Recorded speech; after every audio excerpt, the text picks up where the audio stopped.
বিয়ের ভিডিও নিয়ে উপস্থিত হলাম। অনেকেই অধীর আগ্রহে অপেক্ষা করছিলেন ভিডিওর জন্য। তো এই যে বাসে করে আমরা বেরিয়ে পড়েছি বিয়েবাড়ির উদ্দেশ্যে বরযাত্রী হিসাবে। বরের গাড়িও আমাদের আগে আগে বেরিয়ে পড়েছে।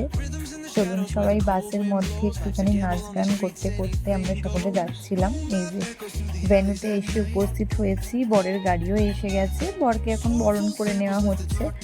এবার সকল বরযাত্রী আর কি একে একে ভেন্যুর মধ্যে এন্টার করছে।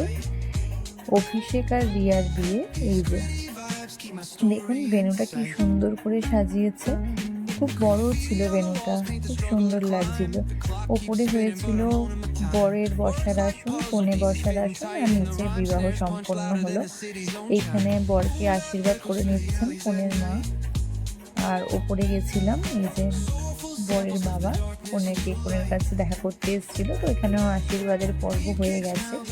তারপর বিয়ে যেহেতু লগ্ন ছিল তখন 9টা নাগাদ, তো আমরা পৌঁছাই 8:30 করে। তো সেই জন্য কনেকে নিয়ে আসা হয়েও গেছিলো। এই যে বিয়ের সমস্ত কিছু রিচুয়ালস যা যা আছে সেগুলো হচ্ছে এখানে। বড় না কনে বড় করা হচ্ছিল, তো কনে যেহেতু ভয় পায় সেজন্য ওকে তোলা হয়নি। যেহেতু বরকে তোলা হয়েছে সেজন্য কনে বলছে যে তুমি নিচে নেমে তারপর আমাকে মালা পরাও। আর কনের বোনও পাঁচখান থেকে বলছে না না সব চলবে না। তো আলটিমেটলি মালা বদল সম্পূর্ণ হলো। এবার এখানে 7 পাকে ঘোরা হচ্ছে। এই রিচুয়ালসগুলো খুব ভালো, লাইফ টাইম মেমোরি হিসেবে থেকে যায়। জীবনে বিয়ে তো একবারই হয়, তো সেই জন্য প্রত্যেকটা রিচুয়ালস মানে মনে প্রাণে থেকে যায় আর কি। যারা বিবাহিত তারা জানেন এই রিচুয়ালসগুলোর মাহাত্ম্য কতটা। তো এখন এবার সিঁদুরদানের পর্ব চলছে।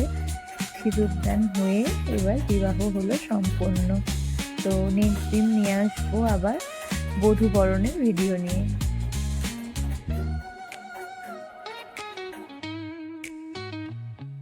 Street lights flicker on this endless trail.